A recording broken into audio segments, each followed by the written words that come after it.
This is my talk on curiosity, awe, and wonder, which is a bit of an unusual talk for me in the sense that I'm not going to give you a nice, systematic, scientific analysis of something. I will give you some scientific ideas, but I especially want to convey the emotions about which I'm speaking.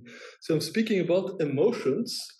And I will not only speak about what these emotions are, I will also show you some material, visual material, movie material, which I hope will evoke these emotions in you.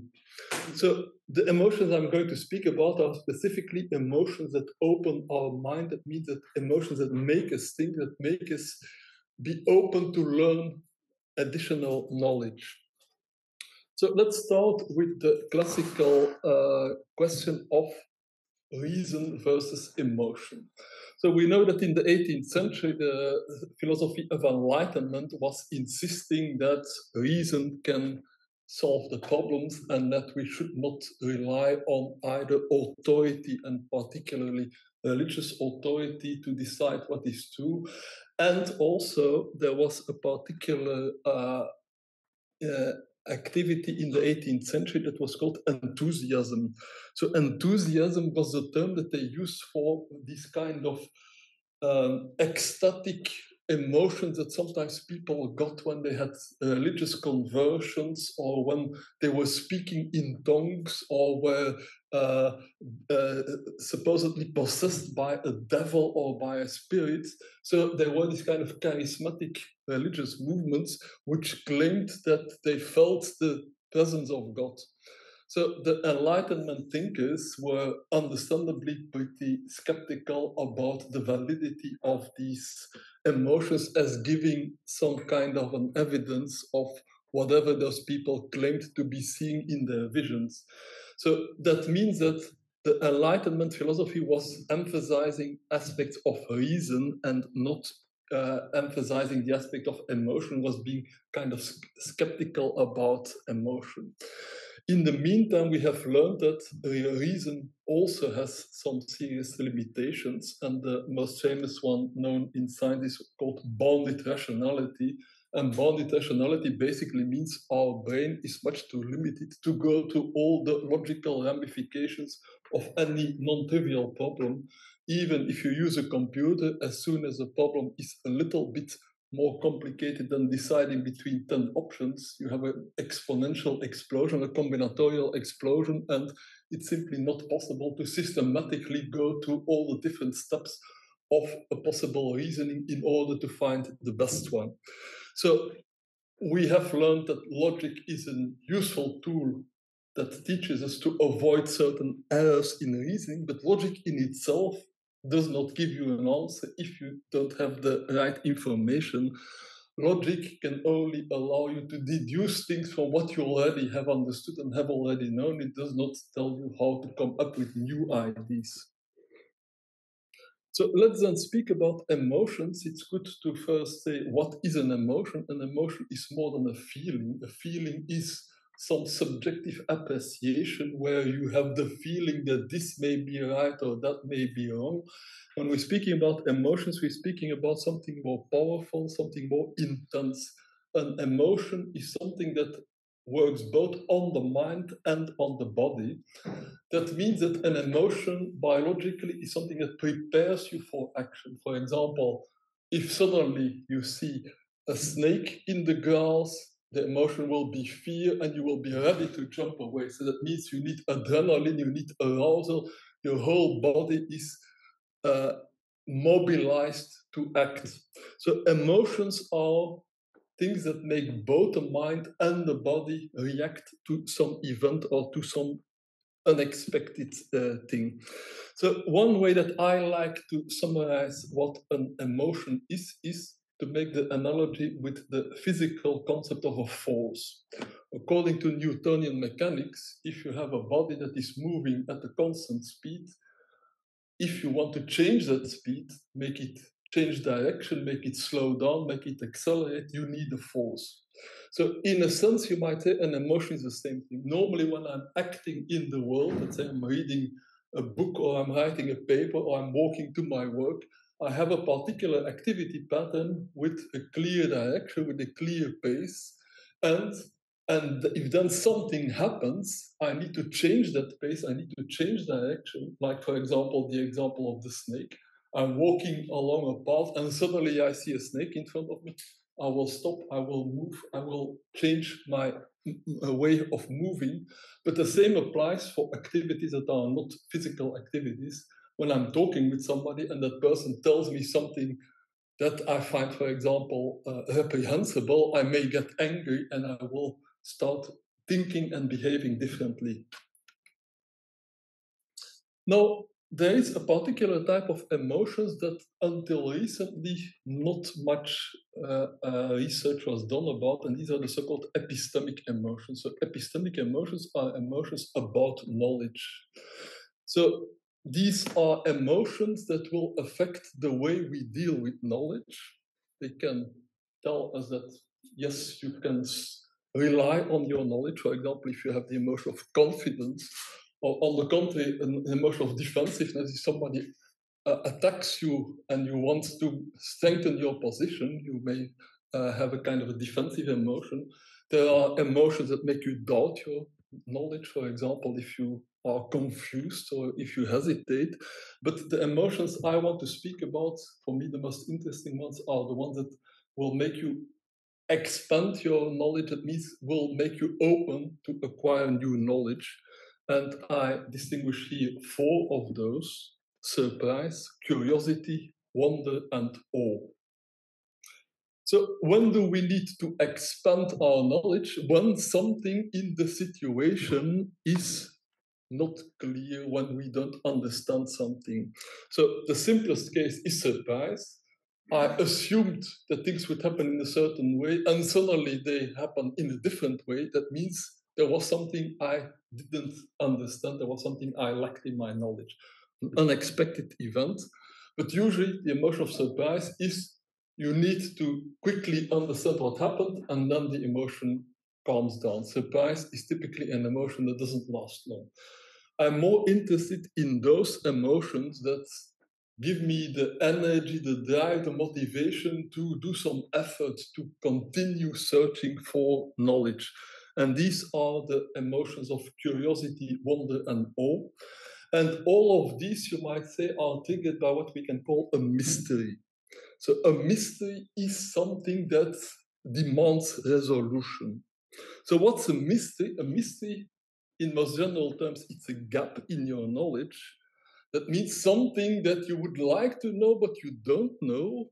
Something you would like to understand, but you don't understand. There's something incoherent in your picture of the world. Now, I want to define a mystery as more than just lacking knowledge. There are plenty of things that I don't know. For example, I don't know the names of all the inhabitants of Tokyo, and I also don't want to know. So it's not a mystery for me who lives at a particular address in Tokyo. That's not a mystery for me. It's a gap in my knowledge, but it's a knowledge that I'm not really interested in. So for me, a mystery is something that promises, that has an implicit promise that if you would resolve the mystery, you will get a deeper understanding, or what I call a prospect. A prospect is my general concept of a meaning-making scheme, something that tells you what are the different things that could happen and the possible things that you could do that are valuable, that are positive, or that are negative. So the prospect is an idea of a space of possibilities that for you are relevant, that for you are meaningful. And so a mystery, in one of my papers, I defined it as a prospect of prospect. It's a kind of an anticipation that if you would solve the mystery, your prospect would expand, you would get more prospect. So these emotions that drive you to resolve that gap are curiosity, wonder, and awe, and now we need to distinguish between them. I will first want to give you a very nice quote that is a classical one because it kind of summarizes the whole topic of the talk. It's a quote by Albert Einstein in a little text he wrote that is called How I See the World. So the most beautiful thing we can experience is the mysterious. There we have this idea of the mystery. It is the source of all true art and science. He to whom the emotion is a stranger, who can no longer pause to wonder and stand wrapped in awe, is as good as that. His eyes are closed. So he sees this awe and wonder as very important driving emotions that we need to have a meaningful life. And then he adds something that is this insight into the mystery of life, coupled though it may be with fear, has also given rise to religion. So we see there are three important domains: art, science, and religion. And note that the religion is the one that he associates with fear, but not the two others. So that is a theme I want to go more deeply in. I'm not going to go too deeply into art. I want to especially look into science and religion. So mystery, that means that I know some things, I can see some things clearly, but there is the whole surroundings that remains in the dark. I would like to know, but I can't see it. By the way, most of the photos are photos that I took. This is a photo that I have taken from the room of my bedroom, from the window of my bedroom.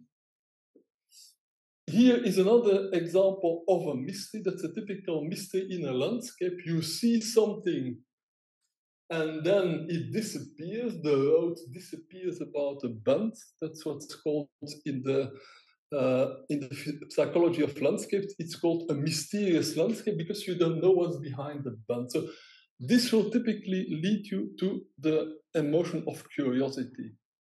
Curiosity means there is a mystery, but it's kind of nearby. You just need to walk a little bit further and you will get it. So you're curious to walk further to see what's behind the bend. But there are also other types of mysteries where something is not clear how it could have happened. That's also a photo I took in Bulgaria, and I've always wondered, how did that enormous rock, and this is really quite a bit bigger than a person, that rock that's there, how did it get in this position, which looks very unstable, but which is there already for, I assume, thousands of years. So that's more what I would associate with the emotion of wonder. You're wondering how did that rock get there? So now we come to a kind of a continuum: curiosity, wonder, awe, and that's my personal interpretation of the literature, is that there is a kind of a continuum for the size of the mystery. If it's a small mystery, it's local, you will tend to be curious about it. If it's less obvious, if it expands into a larger domain, you will be wondering. And if it's really a very big mystery, then you will be in awe. So curiosity, I think, will be triggered by a local gap surrounded by things you know. Wonder, a local gap that may extend into something bigger, and awe, finally, is the vast, unbounded gap, the confrontation with the global unknown. Now, it's interesting to know the literature about it in psychology. In curiosity, there actually isn't that much. There isn't that much clear research, or at least not that I have seen recently. There is a classic article by Lowenstein where he makes precisely this point, that the strongest curiosity you have when you know everything about something, but something is missing. And the example he gives is, you have been following the games of a particular football team. Let's say you're a supporter of Anderlecht, and you were not able to watch their last match, so you're very curious to know how they did in their last match. While you have not been following, let's say, Manchester United, you're not that curious how Manchester United did in their last match. You will be most curious about the team that you know most about, because there the gap is most obvious. It's a gap in a coherent understanding. So, on the other hand, awe is an emotion that has become very popular recently. There is a classic article of 2003 of Keltner and Haidt, where they define awe. And since then, there are, I don't know, suddenly hundreds of papers with psychological experiments about awe, and I will give some of these results. So let's first go back to the emotion of surprise. So what is surprise? You're walking in the street, you have a kind of a general expectation of the kind of noises you can hear in the street, and suddenly there is a loud bang, a crash. You look around, you see a ball lying next to a broken window. Your surprise is gone. You say, okay, I know what happened. That ball was hit the window, it crashed. If no more noises happen, surprise is gone. However, what remains is the mystery. Who kicked the ball? How did the ball end up against the window?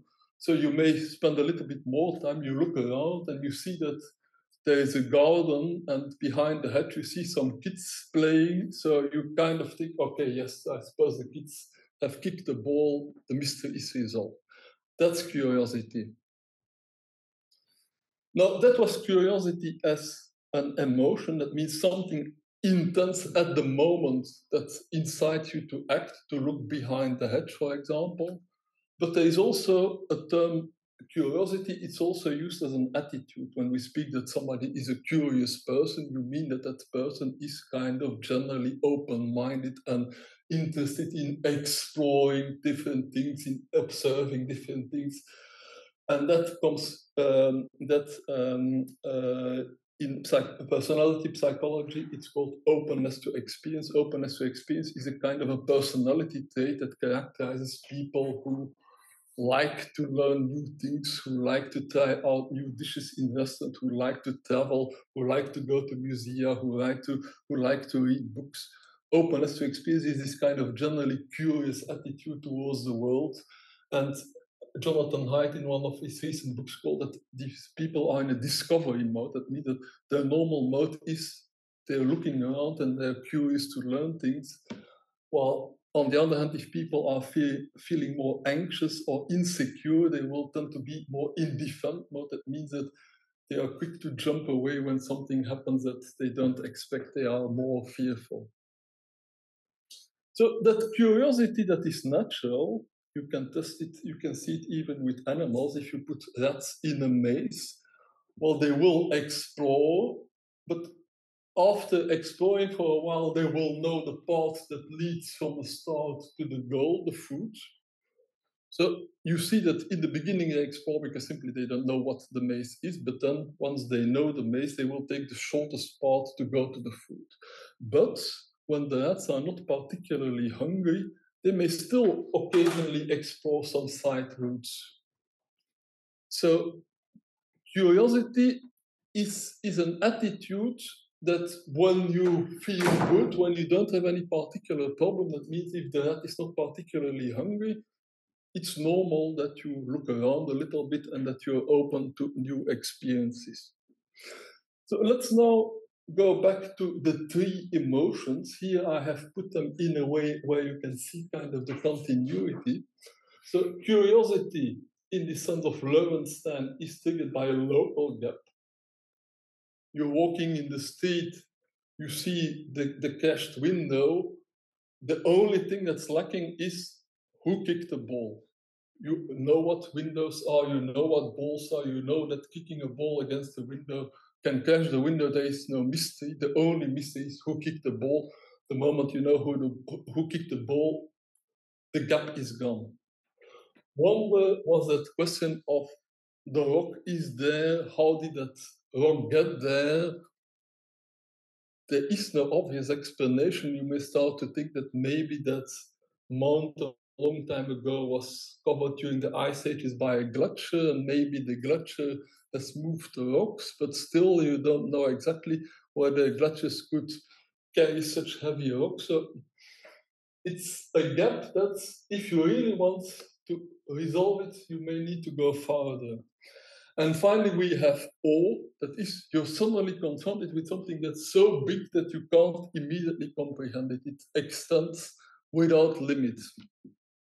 So now I will mostly concentrate on the awe, because it's the most intense of the three emotions, and also because there is the most research about it.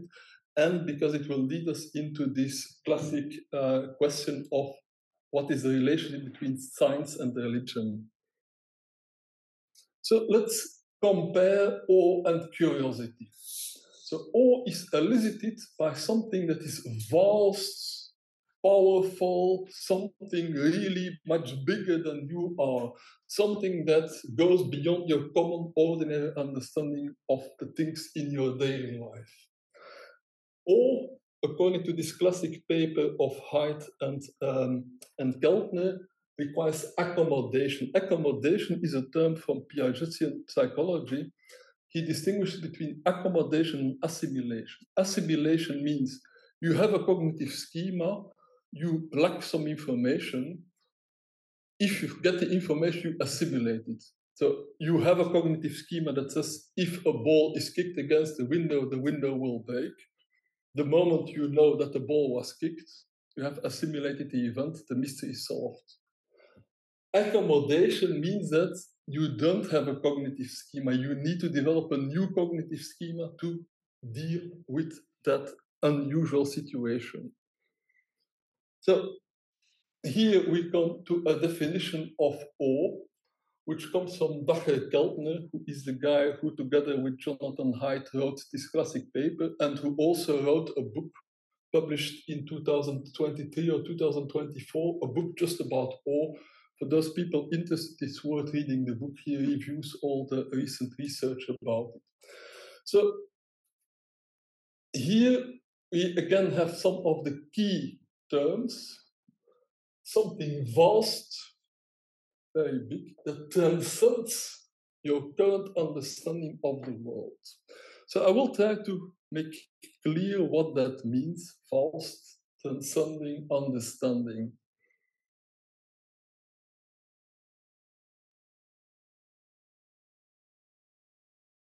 So a typical example of an awe-inspiring view, it's what astronauts have when they look at the Earth from a space station.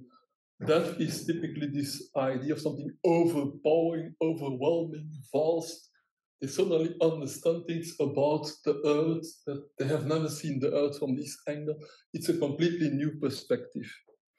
So let's give some other examples of awe. This is a video that was used in an experiment where they tried to make people feel awe in order then to test a number of the hypotheses of what awe is. I don't think it will work in this PowerPoint, but I'll go to YouTube.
So I think I hope you will have felt it. It is really quite emotional. It is quite intense, this emotion of awe. And we see it also, there are different symptoms of awe. You really see it happening in the body, you see it happening in the face. That's a typical expression of awe, typical sound that people make when they are in awe. You say, wow, oh, wow. It's this kind of movement. Or you could even do something like that. Oh.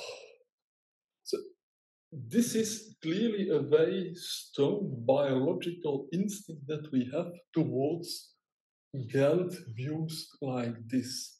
So let's now try to understand better where this all comes from. So typical examples of awe are grand natural things, but it does not need to be natural. It can be a piece of music, it can be a cathedral, it can also be a person. If you are in awe of, let's say, Nelson Mandela or some Nobel Prize winning scientist and you meet them, or let's say the Emperor of Japan, it's something that's so big, so powerful. Also, a philosophical theory can create awe. It can give you such a new perspective. So, this vastness is typically physical vastness in space, but it can also be kind of a conceptual vastness or kind of an artistic vastness. A waterfall is a typical example. That's a photo I also took in Bulgaria. And this idea has also been used in philosophy and art, and there it has been called the sublime. Originally, there is a Roman writer, Longinus, who wrote about it, and then a couple of other philosophers and artists wrote about it, among others also Kant. And with the sublime, they mean a phenomenon, typically what we would call awe-inspiring, but a phenomenon that combines the two aspects, positive and negative. Positive, it's kind of fascinating, it's kind of attractive, but also terrifying. There's also an element of, wow, that's something impressive. I better be careful, I better stay at a distance.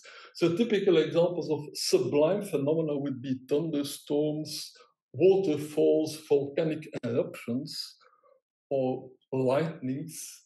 It's a typical kind of depiction of what the sublime could be. The sublime is something awe-inspiring, but with this element of terror or fear.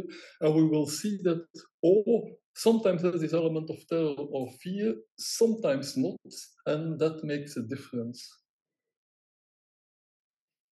Okay, so this is an excerpt from my most favorite film of all time. Let's hope that it will come out well. Okay, that's it.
Okay.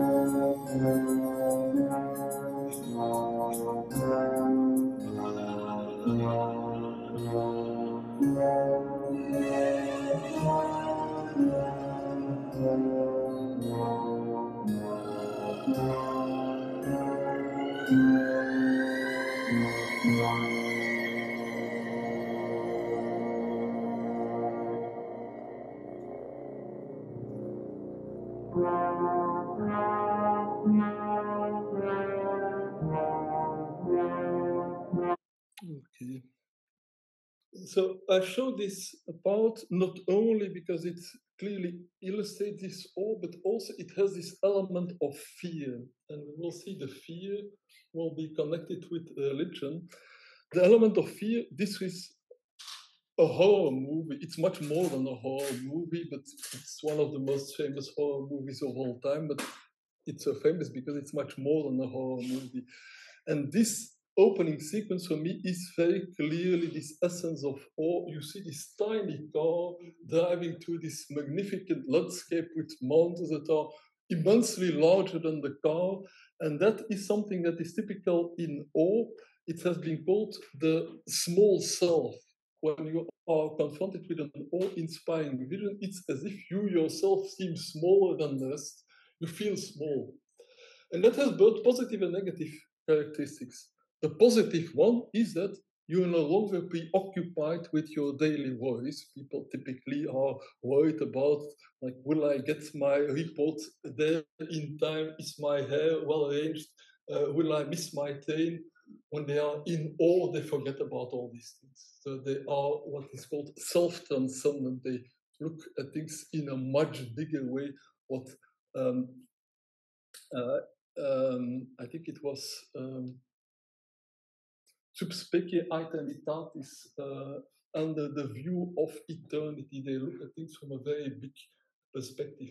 But on the other hand, small self can also mean I'm insignificant, I don't have any power, there is this much bigger thing than me. And that's what we will find in religion. In religion, that feeling is kind of used to make people devoted, submissive to some higher power, which then is God. So awe is often seen as this quintessentially religious emotion, but as we will see, it's also a quintessentially scientific emotion. So now we need to understand why are these two things there, which usually we don't get together. And the concept of awe as a religious emotion seems to have been developed most by a German theologian, Rudolf Otto, who wrote a book. Well, that's a translation in English. It was originally in German, The Idea of the Holy. And there he introduces this interesting concept of the numinous. So the numinous is a kind of an experience of something that's transcendent, that's spiritual, something that is what he also called a mysterium tremendum et fascinans. Mysterium, that's mystery. Tremendum means something that makes you tremble, that inspires fear, that is frightening. But fascinans, that also attracts you. So for him, that was the essence of religion, of what is holy, sacred, or divine. It's something that both fascinates you and frightens you. Something that is such a vast mystery that you can never hope to understand it.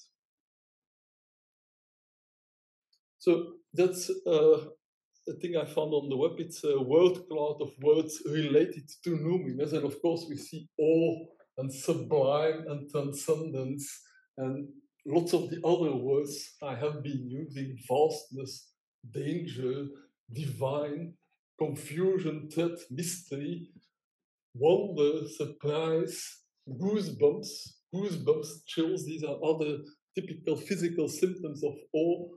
You see, all these things are related, they're associated, they're not the same, but we clearly feel that there is some kind of a cloud and some kind of a cluster of associations. So let's now go to the other side, and that is that awe is also a scientific emotion, and that is something that many famous scientists, Albert Einstein, we already saw him as in a quote, but also people like Jane Goodall, Richard Dawkins, Carl Sagan, Richard Feynman, many famous scientists in their biographies, they have often said that they were inspired to do research by awe for the complexity of nature, the complexity of the universe. They saw that the universe is much bigger than people think it is, and therefore they were interested, they became curious, they wanted to explore, they wanted to understand it deeper.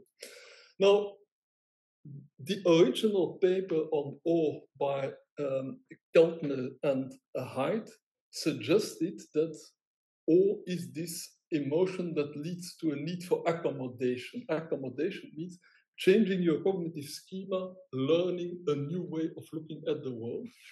And so there have been several people that suggested, well, if we would use awe-inspiring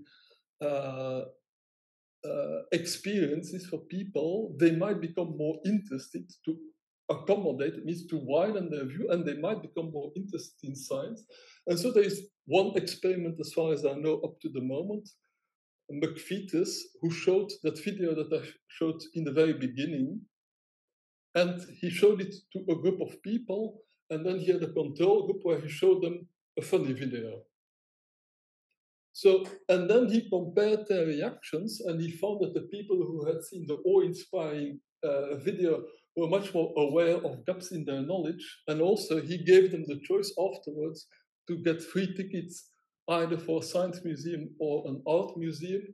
And those who had seen the awe video were more interested to get the science museum tickets than the others. So it's not very strong evidence yet, but it seems indeed that awe can motivate people to get more interested in science.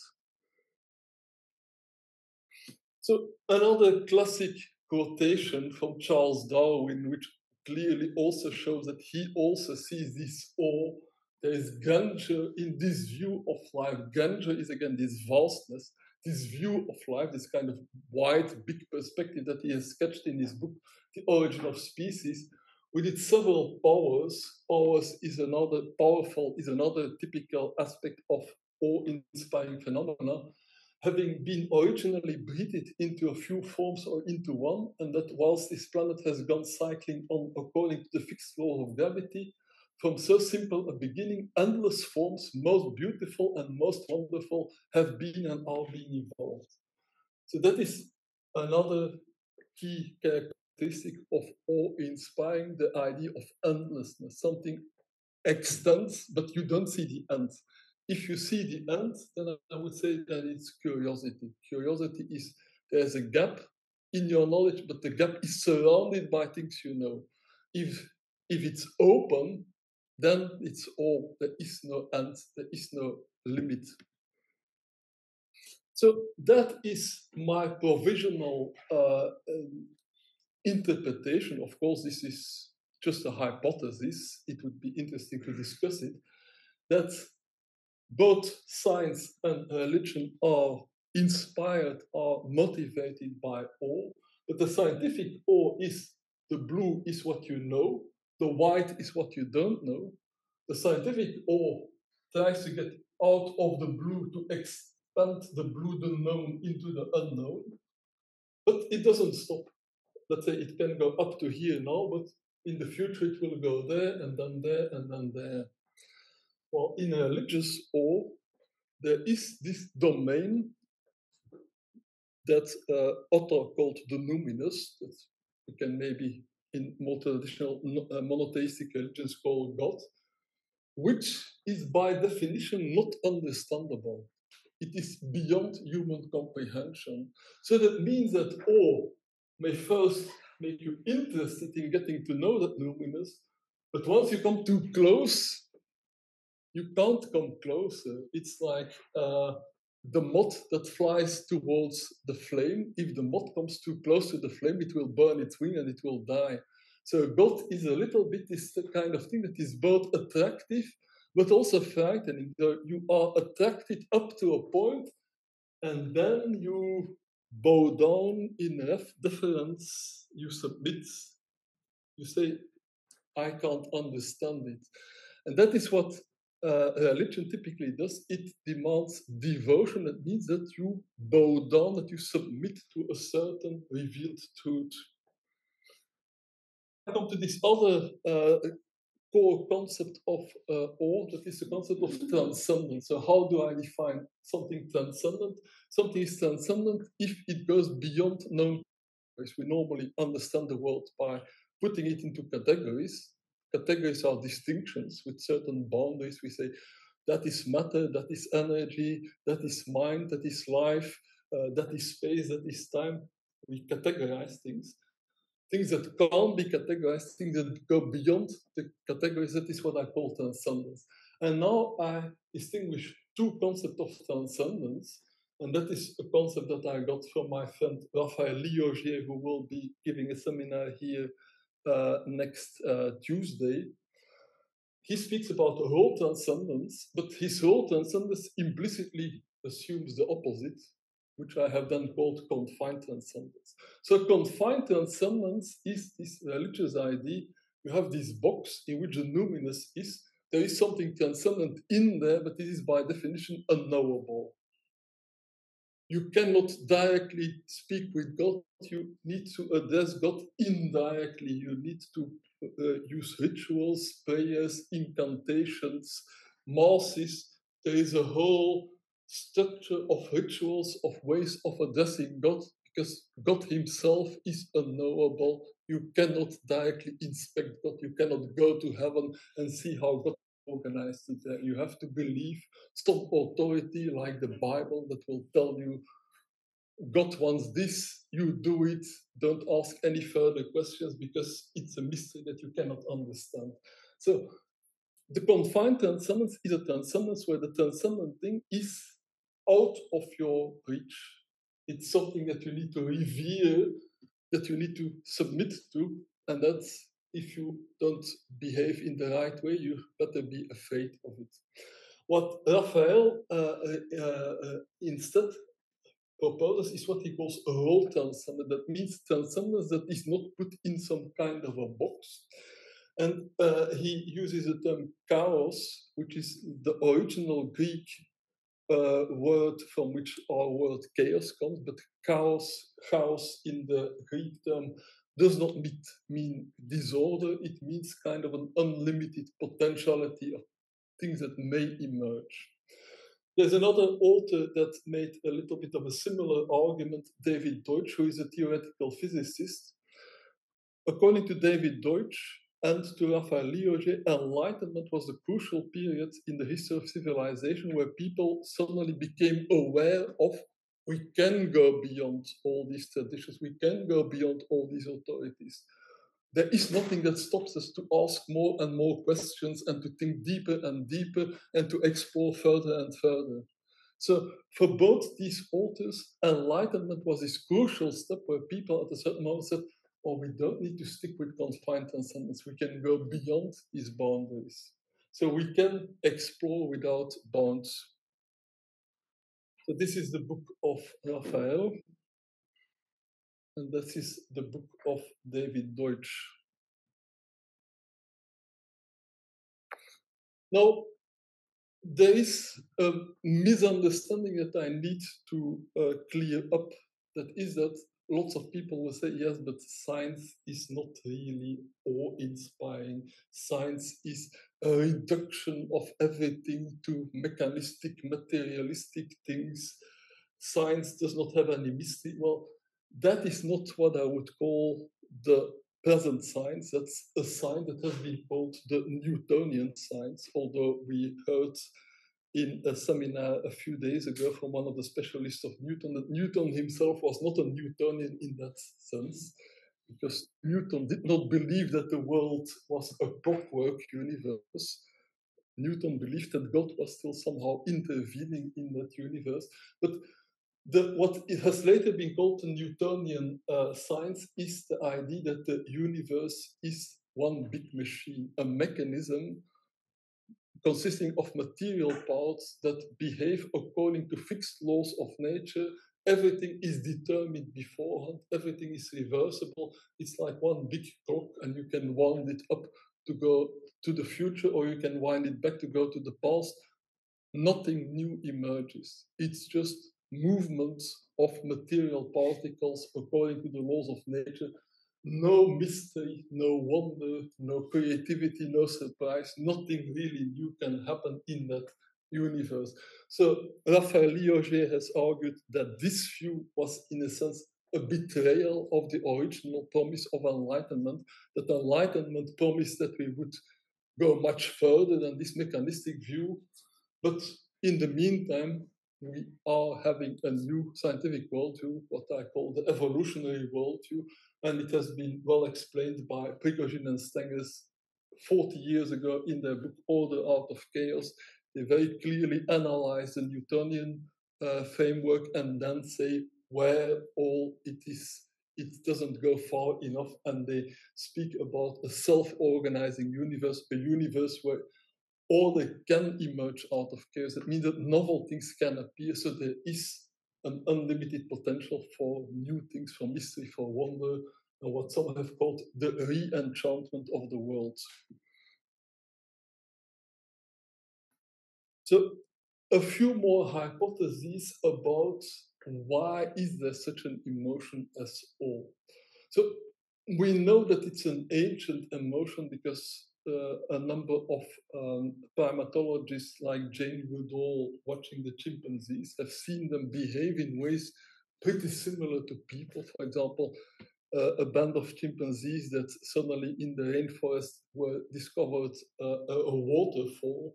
They became very excited and they started shrieking and they started making movements that quite resemble those that people might do when they are in awe of something. So it's obviously something that biologically is there already for a long time. It's not a cultural invention. It's not connected specifically with science or with religion. So it must have had an ancient biological function. So the general approach since the classical article of Keltner and Haidt is that it has to do with cognitive accommodation. That means you're confronted with something that is too big to fit into your existing cognitive schema, so you need to accommodate these schemas. You need to understand the logic of this big new thing that you see. So you're confronted with a situation that it can have both opportunities and dangers, but to know what are the opportunities and the dangers, you need to understand it, and that means you need to carefully observe it, you need to explore it, you need to look at it, you need to consider it, you need to reflect about it, and that is what will allow you to extend your knowledge.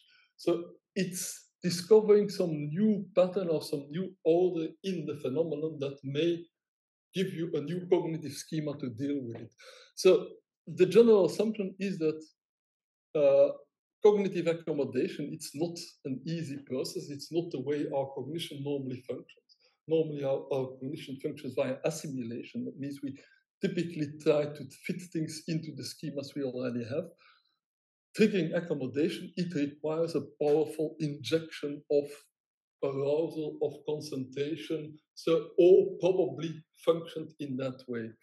So I try to imagine in our prehistory, so we know that our human ancestors were hunter-gatherers that were living in the savannah. Now suppose they are trekking across the savannah, and at a certain moment they come to the end of the savannah, and they come in front of the ocean. Now, for them, the ocean is something completely different from the savannah. So you would expect that this view of the ocean would have been awe-inspiring. Awe-inspiring because it is something that is vast and that they don't know. It can have dangers. Well, maybe in the ocean you can drown. Maybe there are poisonous fish there. Maybe there are sharks there. You don't know. But on the other hand, there are opportunities because in the ocean you can find fish, you can find shellfish, you can collect mollusks. So if they would just be afraid, they would just turn their back and go back to the savannah, but they would lose opportunities because maybe there's much more food to be found around the ocean than in the savannah. So that is the kind of situation that you would expect would lead to a need for accommodation. So here's another example. That's a photo I took in the Bay of San Francisco. And I want to connect it with science. The idea of vastness is the idea of a space that extends very far. Now, some things can be vast, but we know from science that we can describe that vastness using geometry. And the beginnings of geometry, there was not yet a clear distinction between science and religion. The Pythagoreans, for example, had an idea of geometry as some kind of a divine harmony of the cosmos. They didn't yet distinguish between science and religion. So, in a sense, if you go back to these origins of civilization, the moment people started to make some abstraction of these feelings of awe, and they started developing something like geometry, yes, at that moment there was not yet a clear distinction between science and religion. So scientific geometry is a way for us to deal with this vastness. It allows us to describe spaces that are infinite in extension, that have many different dimensions, that have space and time dimension, that have fractals, symmetries. And one aspect I want to emphasize here is repetition with variation. You see that most in fractals. What is it that makes a particular space that is infinitely extended understandable? Because you see some recurrent patterns in there. If you go back to the ocean, there are waves in there. Each wave is different, but there is a similarity between the waves. There is a pattern in the waves. Now, let's look at some other patterns. The sacred geometry that's these geometrical patterns are often used in religion. It's a mandala, and here is another example that I very much like. That's a photo I in Marrakesh, where you see the geometric patterns in Islamic architecture. In Islamic religion, there is a lot of emphasis on geometry because they are not supposed to depict living creatures. So that means that they are more interested in geometric abstract patterns.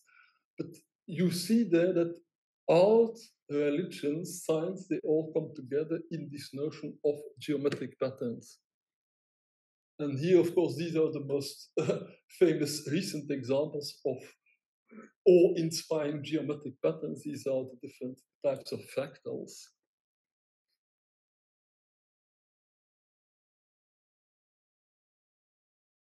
And that's an example that I also took.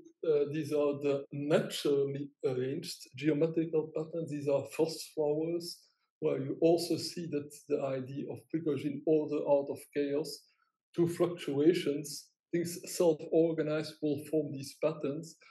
And my hypothesis is that our cognition is specifically tuned for discovering patterns in big things where there is certain repetition.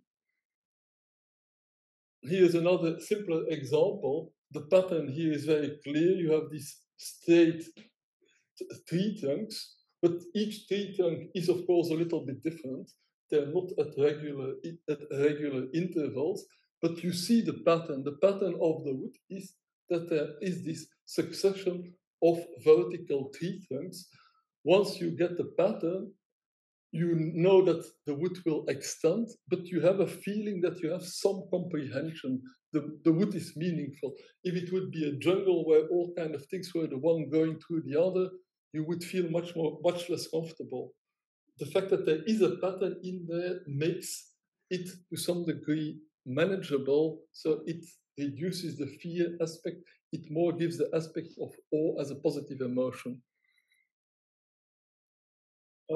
That's also a photo I took from an airplane. And then another aspect of the geometry is that in art, people have at a certain moment learned to use perspective to show three-dimensional structures. And what you have with this three-dimensional structure is there is a vanishing point. If you prolong the parallel lines, you see that the lines all seem to converge to a single point, which means that at that single point, assuming that there is a single point at the horizon, that single point contains everything we see here. So the vanishing point is the idea that an infinity of things gets squeezed into a finite space. And that gives you, again, this feeling of vastness, this feeling of awe. That's a photo I took in the station of Uppingham. No, you can't read it. And that leads us to the mathematical concept of infinity, and that is my disagreement with my colleague Jean-Paul van Bendegem. Jean-Paul van Bendegem thinks that it would be better if we would have a mathematics without infinity. I, on the contrary, think that it's a great invention that mathematicians were able to deal with infinity and to develop a symbol and a method and axioms for describing infinity. This gave us a power and an understanding that we wouldn't have had without. That's also something that has always been fascinating me, the fact that a path that also goes towards the horizon, it gives you the feeling that you can walk the path forever. There is this infinite extension. That, for me, is the essence, the potential for exploration or for discovery that does not have any limits. Here, another example. And then there is the power of things that self-organize. Here, these are flames that was made from nearby in the open fire that I have in my house. Also, this, I think, gives you a feeling of awe, this power that is in the flame that you can't really control, but still there is enough pattern in there that it is not frightening once you get the idea of what the fire is. So we are about at the time for the discussion, but I want to leave you with one last relatively long video, which I think is very awe-inspiring. So it's worth watching it for the whole time.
Maybe it's okay. But I don't know if it makes a difference or not, but I will speak up a bit. And I'm wondering, so first of all, I'm a bit surprised that you made this split or dualism between religious awe and scientific awe, and also the fact that you relate religious awe immediately to kind of idea of God, and also your idea of God is quite monotheistic inspired, so it's not only Eurocentric, but it's broader than that. And my question is how it can be related to the ideas of Leo Apostel, going back to actually also the research center, the Belgian philosopher, his ideas about atheistic religious experiences, how it then can be related to that. Well, a topic I did not mention is the topic of spirituality. I know that Apostle has at moments called it atheistic spirituality, at moments atheistic religiosity. Nowadays, I think that most people would use the term spirituality, so I will stick to that. One thing that everybody agrees about is that awe is a spiritual emotion. And by spiritual emotion, they mean self-transcendent. I already spoke about this idea that you forget your immediate local concerns, your local worries. You see yourself as part of a much bigger whole. And I think that is also what Apostle wanted to say. The spirituality is this feeling of connectedness with the universe. And that is something you might say that both religious awe and scientific awe have. In the case of scientific awe, it's been a little bit camouflaged by this kind of clockwork universe picture where things are independent, where different objects are independent, so the connection there is not obvious. In the newer worldview that, for example, Prigozhin has helped to develop, everything interacts sooner or later with everything. There are these non-linear processes of correlation, which we see, for example, also in quantum mechanics. So we know that indeed we are part of this larger whole, and we cannot deny the fact that this larger whole influences us and that we influence it. So we are part of that. In terms of the monotheistic religion, yes, there are the religions more like Buddhism and Taoism, which are more, in a sense, scientific. They do not necessarily put this awe-inspiring transcendent thing in a box. In the case of Buddhism, I would say, yeah, there is still a little bit this box. There is this idea of the nirvana, which only the very wisest people who have been meditating their whole life may potentially reach. There is still a little bit kind of this idea like it's a box that people can't reach. In Taoism, I'm not a specialist, but there I think it's more a question of being part of the flow of nature, of the Tao, the flow of self-organization. And in that case, yes, there is no confined transcendence. In this case, being part of the flow would fit in with what I have called the scientific awe, the fact that you don't have boundaries between yourself and all these mysteries that surround you. There's Shiva, then there's Odin, and then maybe Thomas and Orion. Where's Shiva? Can you mute? Hello everyone. Hello everyone. Can you hear me? Can you hear me? Yes. Okay, I think there is an echo. Mute, Mrs. Also mute or still. Yeah, but maybe also Hello? someone is. Hello. Maybe stop.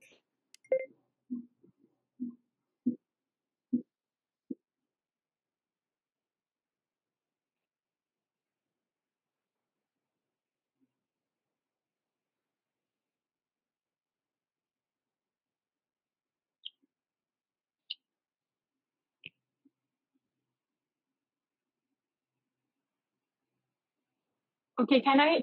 Okay, so thank you so much, Francis, for this awesome, actually, presentation and very inspiring work that you have been doing. I made a lot of notes, but I would like to start with a suggestion or maybe a hypothesis, if I can. You mentioned about these different layers of the continuum of emotions from curiosity to wonder and awe. I wanted to, and you started your presentation by defining awe something that is associated with mystery that signals lack of knowledge.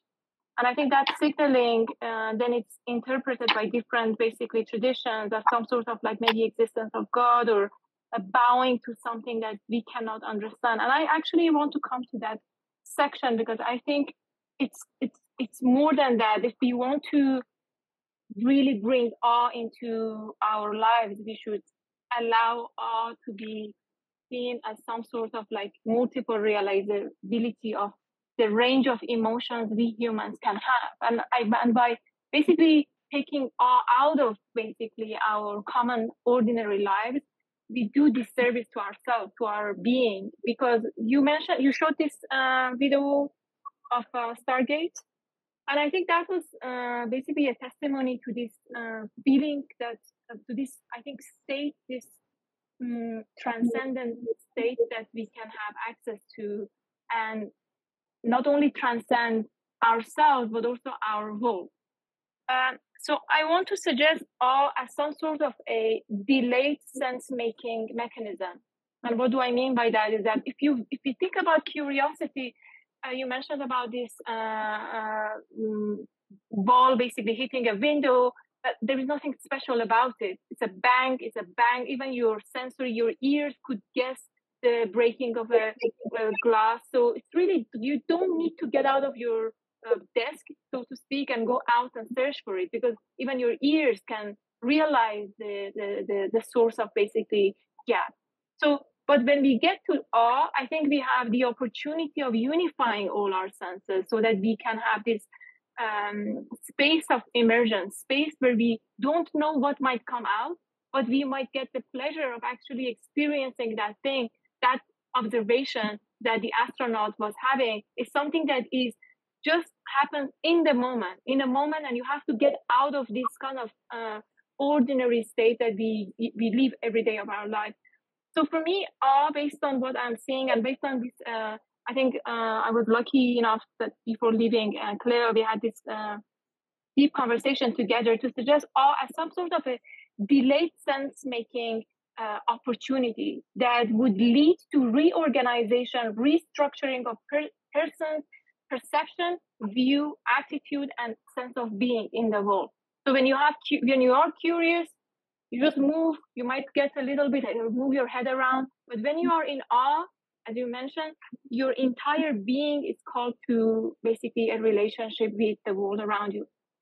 So for me, awe is an invitation to be removed from the ordinary perception that would allow us to actually allow our senses to do their actual job. That is the art of seeing, that is the art of hearing, art of being, art of tasting. So for me, that is awe. And I think final comment I wanted to make is this even reinterpretation of fear in a sense of religiosity, that ultimately the experience of awe is this openness, is this invitation that we can be more, we can be even something that we don't know yet. And I think that is the real meaning of awe for me. And with that said, thank you so much for this amazing presentation and the opportunity to be in this space. Thank you.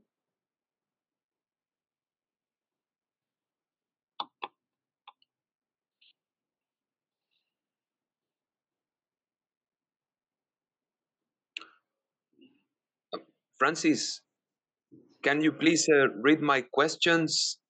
I put them in the chat. Thank you. Great talk.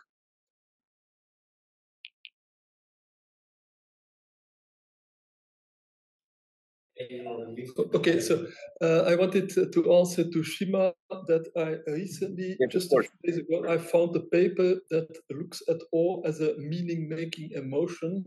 There isn't much research about it yet, but there is some quite good circumstantial evidence. So I think that is definitely a research that should be further investigated. The sense-making, the meaning-making, there is somebody in Beijing, actually, a Chinese psychologist who has been working on that. I was reading the paper just before lunch, so I'll get deeper into it. Yeah, Thomas. No, first Colin was there. Colin. So yeah, hello. Can you hear me? Yeah. Yeah, wonderful. Okay. Hi. Thanks, Francis, for the talk. Sorry I can't be there. My trains got cancelled. I would have been way too late, so hence why I'm online. I wanted to ask you about the kind of metaphors of gaps in knowledge and expansion and exploration that you employ when talking about awe, because that seems to me that it's kind of this idea of building up on knowledge that we have, and we can now expand it. Right? You gave it in this little picture where we have the blue bubble, and it kind of expands. And to me, scientific knowledge seems to be a lot about revisions, right? So revising stuff that we had, right? I mean, think of Kuhn and revolutions, think of Lakatos and scientific research programs duking it out, right? So there seems to be a lot of kind of revisionary practices in this. But of course, I mean, starting revolutions, that's a fearsome project, right? I mean, and you will get pushback.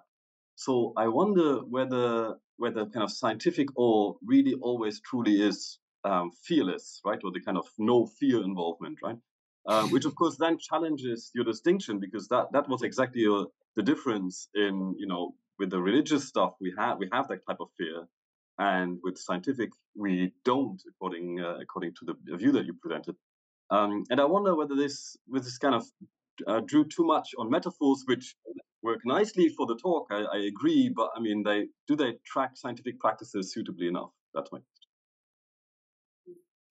Well, I see two elements in your question. The one is about the metaphor of the blue box expanding. You are right that a vision of science is not necessarily expansion. So I kind of implicitly assumed that vision also includes this expansion, but it was a little bit in my suggestion, and that was at the very end. And as I say, these ideas are not very well developed yet. The idea of finding patterns. Vision is often that you see a pattern in data that were there all the time, but that nobody had paid attention to. And one of the examples of wonder I give in the paper is the classic example of Newton, who supposedly was sitting in a garden and saw an apple fall, and then wondered why that apple went to the middle of the earth, and then thought that maybe the same thing that is attracting the moon, so that the moon turns around the earth and the planets around the sun.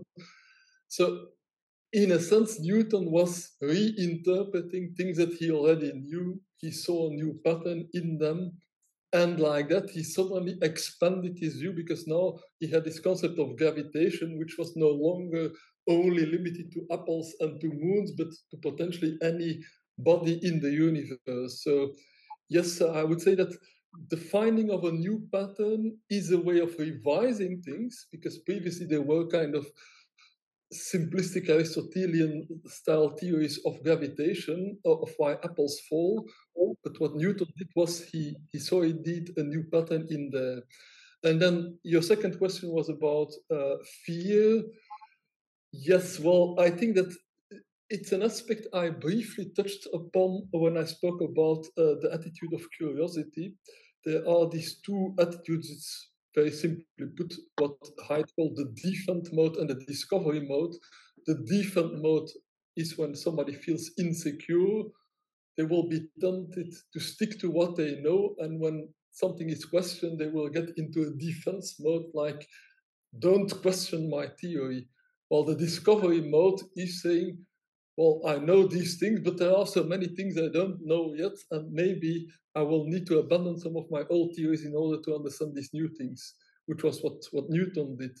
So it's a psychological difference that some scientists will be more in defend mode, and some scientists will be more in discovery mode, and probably the greatest scientists like Einstein and Darwin and Newton tend to be more in the discovery mode, but less in the defend mode. But even Einstein was, for example, in defense mode when he was confronted with the uncertainty principle of quantum mechanics. He really didn't want to hear that the world would be indeterministic. So he did everything he could possibly do to defend the deterministic worldview. Thomas, and also if there are people here who want to talk, get a sign. So Thomas, you want to repeat your question of the chat? Put in the chat yourself? Or? Yeah, do you hear me? Yeah. Okay, great, because there is some noise in the background here. Yeah, thanks. Great talk, and yeah, very, very interesting and motivating topic. My first question, Francis, it's about the relationship between emergence and these three concepts, awe, wonder, and curiosity, because I see that there is something that, it's like filling the gap, and filling the gap and emergence are related. And then continuing with this question, there seems to be like a road or a staircase of awe, wonder, and curiosity that can be fostered by knowing new concepts. Like if you see fire, for example, that's something that fosters that. But once you know the principles of it from reductionistic science, of course, but then you will go and be able to see, I don't know, like the sun, the nuclear reactions in the sun and so on, and then you will feel wonder, but knowing those other concepts that explain fire. So this is just for physics as an example, but it could be in any other discipline or domain of knowledge. So first, the relationship between this and emergence and these concepts, and second, like the scaffolding of awe and wonder in relation to science or other domains. Thank you. I'm not sure what you meant by the scaffolding. I mean that once you understand a new concept, something that you might feel awe and wonder, it's seen in a new light. Like if you see a fractal pattern, but you don't know the concept of a fractal, then then you just have like a raw awe and wonder. But then once you know that it's a fractal, then you can see it in new eyes, with new. So that's like going one level up in a staircase. You see what I mean? Okay. Yeah, I see. Yeah, I see. I think that's a very relevant remark. That is the fact that science makes progress. That means the things that were mysterious no longer are mysterious. But my view has always been that that's why I like this depiction with the blue balls of the known, the border between the known and the unknown. No matter how big you grow your blue ball, the border of the unknown will also grow.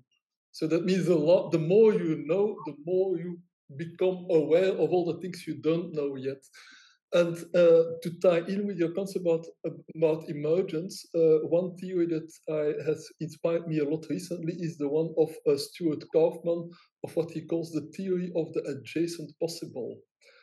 And his idea is he's not speaking in this case about theory, but he's speaking about emergent organization. Like, let's say, a biological organism has evolved. That organism has certain proteins, certain enzymes, certain genes. And now that it has those genes, it has building blocks with which further proteins, further structures, further organization can be built. And his idea is that the more building blocks there are, the larger the number of combinations of these building blocks that you can play with, the more things you can build. And with the things you have built, now they become building blocks for even more advanced things.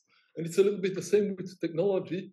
For each technological system that's invented, you can include it in some other technological system that uses it, but that adds some other new elements. And like that, technology becomes ever more complex. The same life becomes ever more complex, and you can apply to knowledge. Our knowledge becomes ever more complex. Each time we expand on what we have, on what we know, we at the same time increase the border with the unknown.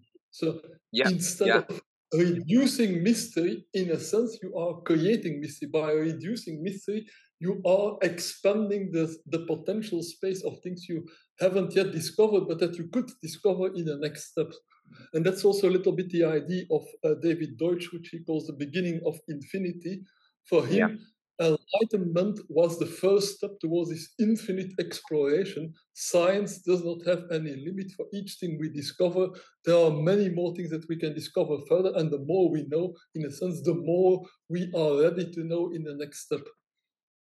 Yeah, very interesting. I will look at the awe and wonder rather than as a force, as a potential, that pulls you towards that, ultimate state of infinite awareness. So it's a little bit cosmic view to it, but reversing the view from force to potential might illustrate this.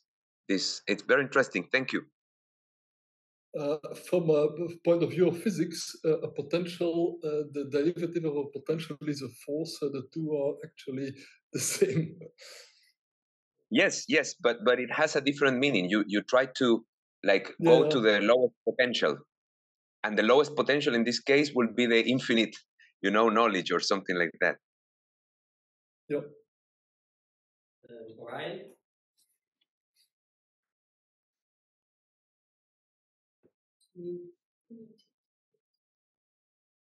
You're muted, Ryan. I'm unmuted now. Do you hear me okay?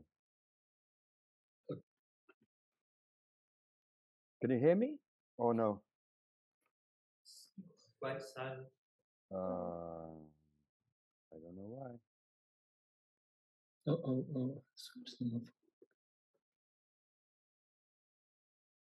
Yeah, speak. Hello, I'm speaking. Okay. We hear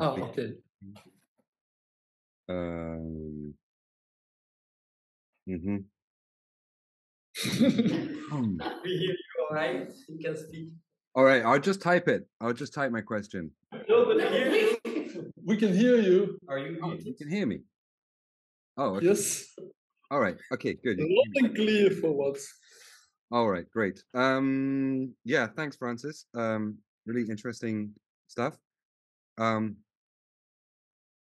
Yeah, I'm just kind of curious. I'm curious about the role of art in your presentation.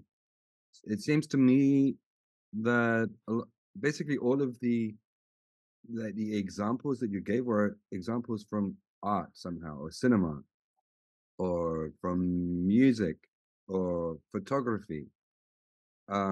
So yeah, I'm wondering how you see that. Like, what does that tell us about how to approach awe? I know, like, I guess in theory you could have put like an equation in your presentation, like a mathematical equation or a physics equation, but you didn't. So what does that tell us? A good question, which means one for which I don't have a ready-made answer. For me, intuitively, it's clear that awe covers these three domains, and that's also why I like this quote of Einstein, where he first mentions art and science, and then in a second thought, when he adds fear, he also adds religion to it.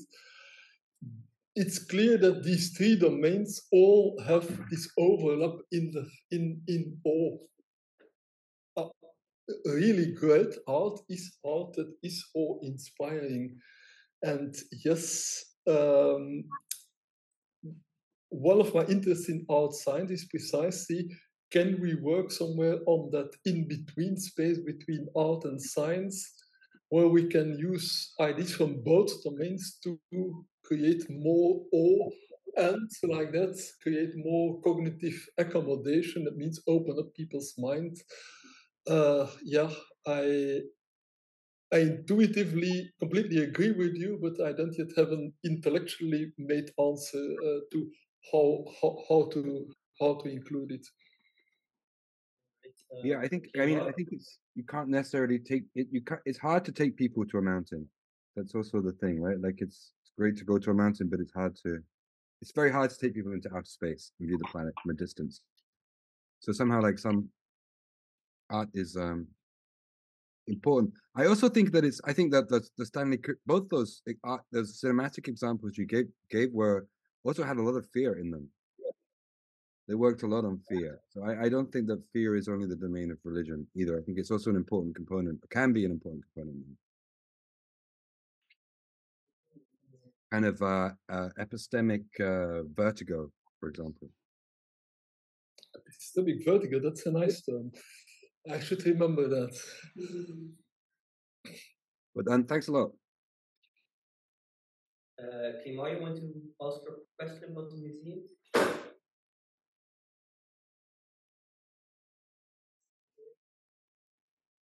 Yes, sure.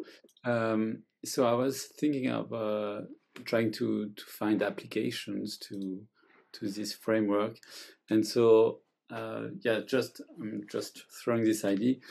How about to design museums with a growing mystery intensity, so that you would start with a very simple knowledge gap, just to trigger some curiosity, and then you go to another room with that triggers a larger gap, triggering wonder, and finally at the end of the exhibition you would have something that triggers awe and a much bigger framework, a much bigger idea that would really change your mind. So what do you think about that?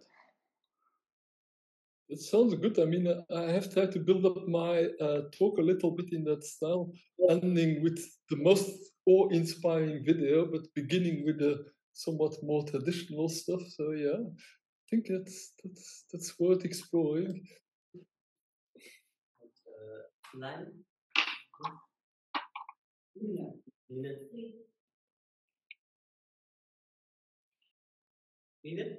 Oh, sorry. Can you hear me? Yes.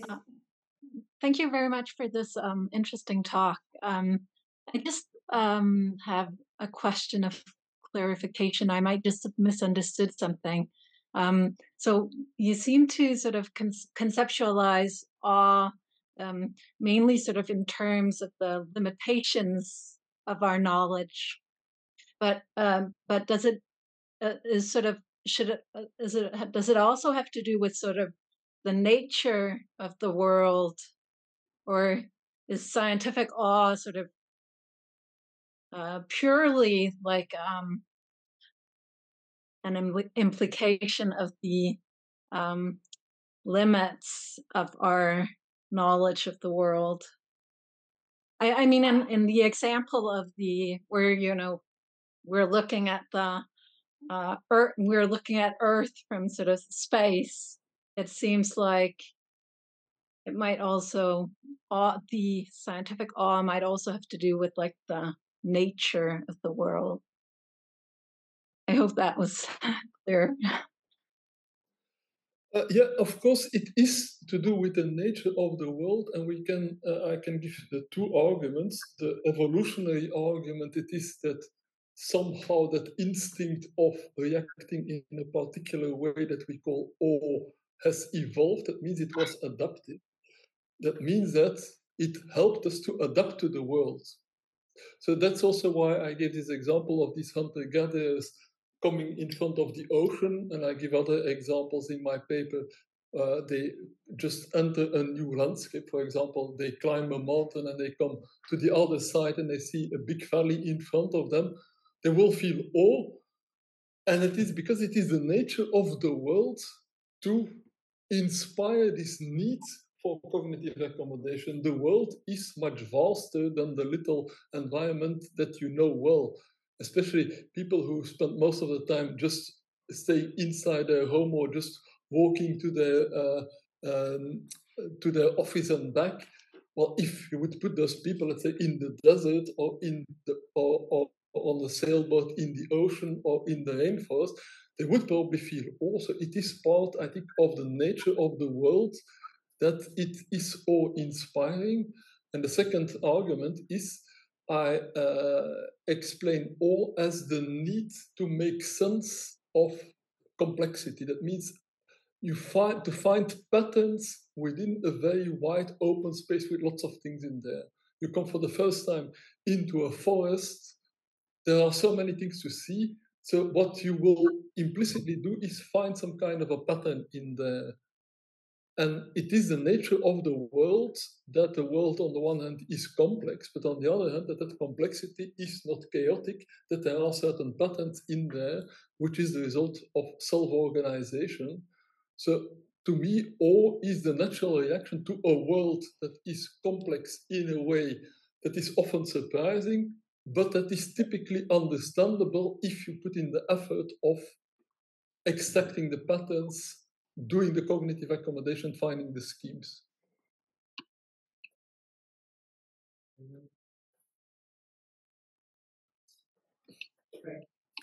Can you hear me without the... Yeah, the mic wasn't working, so. This mic isn't working. No, it seems to be working. It seems to be working. Anyway, I was just wanted to put in a question and raise the issue of the mystical tradition in religions, because it seems to me, like echoing some of the points that other people have made, to me the distinction between a fear-based awe and a non-fear-based awe is not aligned, in my mind, with science and religion. And in particular, in the mystical tradition, in fact, just referring to this wisdom about landscapes, there's a lovely book which I read a few years ago called The Solace of Fierce Landscapes, Mountains and Desert Spirituality, which is very much in the mystical tradition, the apophatic tradition. It's interesting, the apophatic tradition, the negativa, where talk about God is, like we say what God is not like we say what God is. And I think that the point there for me is that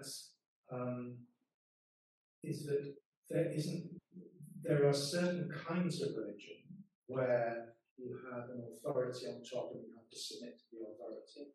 But to me, that's a certain kind of religion, a certain kind of religion which has been hijacked by power structures, like the Church has at times, as an obvious example, but also other religions as well. And in the mystical tradition, which is very interesting because different religions, there's a lot of similarity, I think, between the mystical tradition and different religions. There's not that kind of power structure authority at all. It's much more of a kind of open awesomeness. And I think on the other side, science, echoing another point which is made, I would very much agree with the idea that there is also a right, quite correct, proper fear in scientific awe as well. I mean, like, imagine what people thought when they were discovering nuclear fission. Oh my God. What have we done? I agree with you that the mystical tradition in religion is much closer to what I've called the scientific awe, and it's also the remark that Karen made about spirituality. But I would say that the mystical tradition, if you look at it sociologically, it's a small minority of mystics who often have gotten into trouble with the authorities. Like, for example, in Islam, you have Sufism that has this mythical tradition, and often some of the Sufi mystics have been seen as heretics, similar with some of the Catholic mystics. So yes, there is this tradition, and in the mystical tradition is, I think, very much awe-inspired. So I think that I think you recommended that book to me. I had a quick look at it. I think indeed those people who went to live in the desert for a while, being confronted with the harshness of the landscape, it is a way to self-transcend. So of all the different descriptions in the literature of awe, the self-transcendence, I think, is one of the strongest ones. The self-transcendence, that means transcending your here and now ordinary me as the one who wants to be liked by others and the one who wants to achieve something or who wants to do something. It is putting yourself in this much wider perspective, and that is what the mystical tradition does indeed. And then concerning the scientific, well, I think there is a difference between fear of a particular application of your scientific insight and the fear of the insight itself. So my tendency is to say you should not be afraid of understanding something. And in my paper, I've added a famous quotation from Kant, sapere aude, dare to understand. For him, that is the motto of the Enlightenment. At a certain moment, people were no longer afraid to try to understand certain things. So understanding that there is vision is not the same as being afraid of what people are going to do with this knowledge.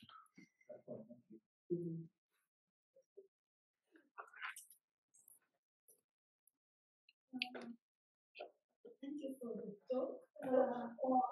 Actually,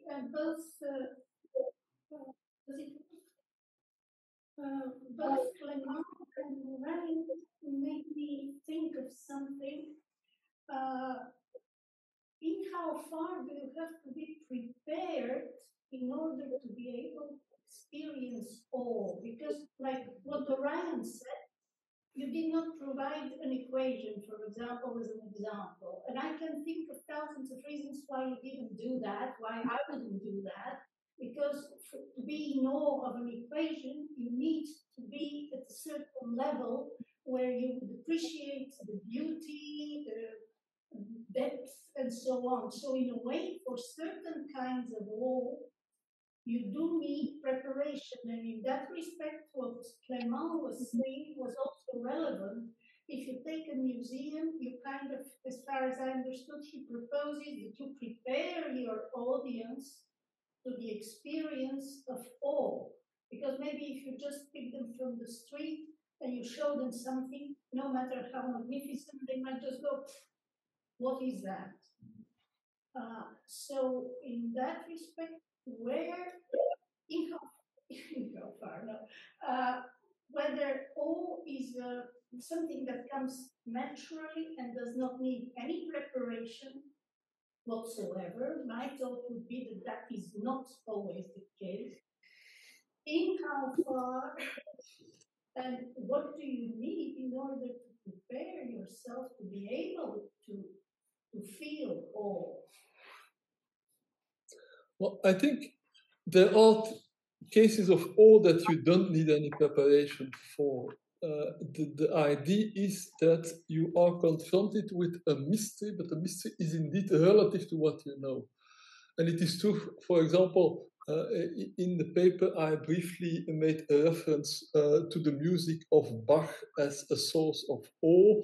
Well, I can imagine that there are lots of people who would find Bach boring and not find any awe in there.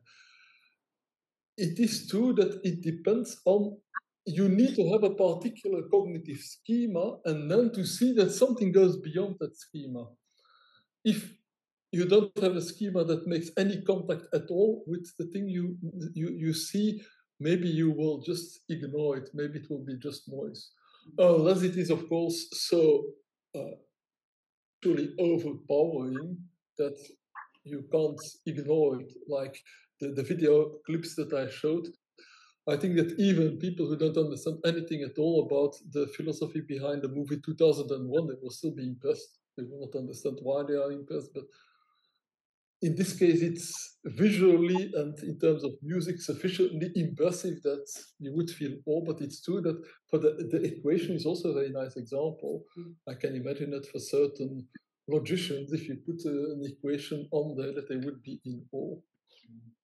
But the idea of Clément, which may indeed be one worth exploring, kind of make a kind of a path of preparation to put people into the right mood so that they would find awe for something that's worth opening your mind for.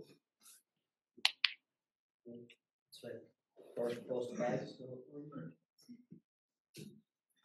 would actually say that surprisal is, at least for me, a huge component of awe, especially in the context of art. By, for example, go to an exhibition and I expect to see a work of art there. I think it's one thing, but if you stumble across that same, say, sculpture in a completely foreign context, the mystery, the ambiguity of that particular object, at least in my experience, can induce a much more kind of awe experience that's much more powerful than trying to see that in a gallery context. And I would say for me the most kind of powerful art experience that I've had are the ones that I've come across accidentally, that weren't maybe even clear if it was art or not, if it was something else. So on the contrary, I would say actually, like, yeah, surprise is a huge component of awe. Yeah, I think it's a general principle that cognition is always context dependent. That means the context prepares you to think in a certain way, and if then something deviates from this expectation, that is what generates the emotion.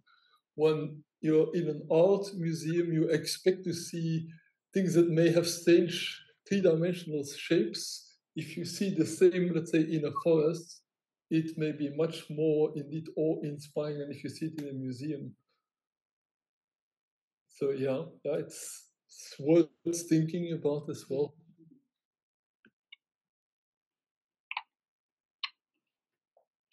The microphone. Well, we have been talking about them like three conditions that have to be satisfied so that people can be in awe, right? So would it be possible that there are people who cannot be in awe at all? So regardless of, for example, a junkie looking for a sphinx, I mean, he will shrug his shoulders to anything. Maybe it's just there is in psychology. There is also research about how do they call it? You have awe as a specific experience at a particular moment, and then you have the personality characteristic that you easily experience awe, and there are differences. And what they find is that people who easily experience awe tend to be more open to science and to knowledge. So that's one of the results provisionally. But indeed, there are differences between people. Some people will very rarely experience awe, and some people will often experience awe. And when we speak about spiritual people or mystics or truly creative scientists like Einstein or Darwin, they probably are the kind of people who can easily experience or who can look at some ordinary little thing like Darwin was studying earthworms and he was taking up stones and seeing how the earthworms were underneath digging. Most people would not at all have found that impressive, but he developed some quite interesting theories about how earthworms change the landscape. So he was probably in awe of the worms, which most people wouldn't have been. So indeed, I think that this awe as a trait, as a characteristic, is not there for everybody. I suppose everybody will, in some cases, experience it, but some people obviously much more easily than others.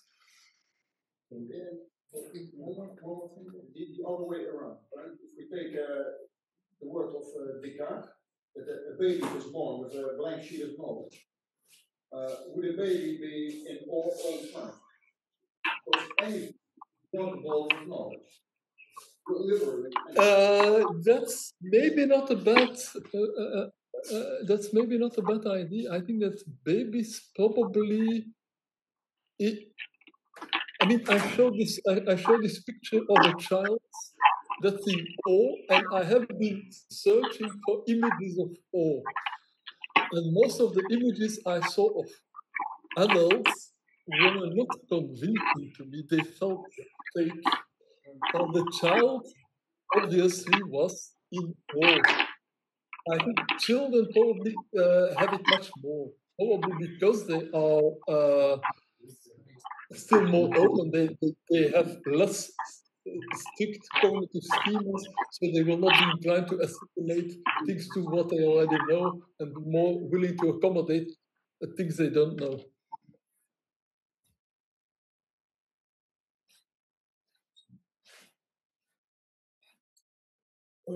Maybe we can stop here if there are no more questions.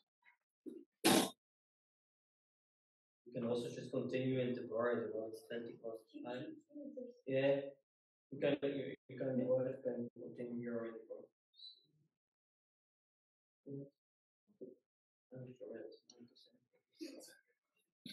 So today I learned that openly used to reveal knowledge gaps and the need for cognitive integration.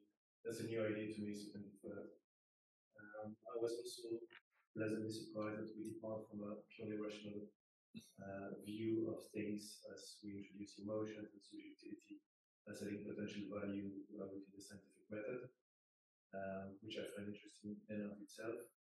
And I would like maybe to echo a bit of what has been said for the confined and transcendence part of the presentation, as I believe they are reasoned by value judgment.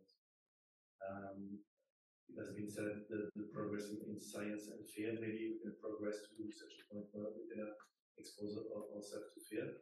And from my point of view, quantum mechanics is faithful. It seems that we still live in a world where it's not good. The hard problem of consciousness. What if consciousness and the mind have a role to play in science or interfere with science? You said you cannot know God, meaning that you are somehow separated from God, which means that you are able to create a gap between you and God, therefore escape God, which is quite a statement in itself. Not as a value judgment is that God must be feared. That was surprising to me. And what do you say to people who say that God is all that is, which would include physicality and non-physicality, therefore science and religion? And I was also wondering when you said that you somehow must submit to religious authorities because they know better. And what fundamentally separates you from them? What do they have that you don't have? Well, when we speak about religion, of course, there are many different interpretations of religion, and we already spoke about this kind of mystical approach versus the kind of more power-based approach. So I have been speaking mostly about a power-based approach. But at least one part of religion is the idea of morality that is somehow upheld by God. There is the idea in religion that if you don't behave well, God will punish you. So even if you say God is love, there is still the assumption if you behave badly, God will punish you. So that is an aspect, I think, that is intrinsically fear-based. In a scientific view of the universe, you're not really afraid that the universe will punish you. Maybe you can punish yourself by doing stupid things because you don't understand the laws of the universe well, but it's not as if there is something outside yourself that you will never understand that has power over you. If there is a power, it's your term to try to understand it, while in religion there is always the idea there is the higher authority of God, represented by the Pope or by the Imam or by whoever the figure is in your particular religion, and that authority has the power to punish you, so you have some reason to be afraid. I also have a question. So I'm looking into the relationship with anxiety, and between anxiety and these all kind of experience where anxiety is felt as like to a non-specific threat, while fear is more to a specific threat. So anxiety is like if there's too much uncertainty and you don't really know what to do, or you are like overwhelmed by different things, or in a way there's like a relationship, because also with all of wonder there's also like these things of possibilities, but then there's like more positive side. So question about how we can maybe turn anxiety into like all I wonder. You spoke a bit about it already, like maybe it's like a balance thing. There's like too much, or you need to get into it, or there's certain patterns or things like that. I think also with this religion question, there's like how can we like, or with more if it's like curiosity or wonder, it can ignite to like explore things, to go further, to go into there. There can also be this our response where like I'm going to step back, or like just I also don't really necessarily need to grasp these things, like and it's not necessarily like religious, not trying to grasp these things or something, or like this hunter-gatherers who see the oceans. There might be a response of like wanting to explore this ocean, but the all response is also something like I don't know what this thing is, so I'm going to like step a bit back or something.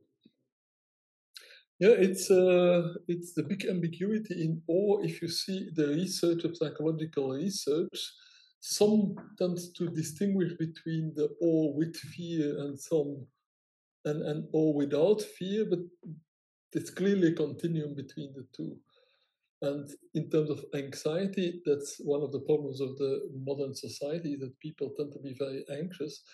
And Jonathan Haidt, who was one of the co-authors of this famous paper about awe in 2003, together with Dacher Keltner, Jonathan Haidt has been more looking at this aspect of anxiety, and he hasn't afterwards worked that much on awe, but he has suggested that maybe that could be also one way to combat anxiety, by bringing people into contact with things that are much bigger than themselves. So, because typically people who are anxious, they're anxious either about things that are very small and local, or about things that are far away, like global warming, or that are very abstract, or the possibility of a terrorist attack. Well, if you put people in the desert and you say, now you trek through the desert for 5 days, we'll just make sure that you don't die, but you're on your own otherwise.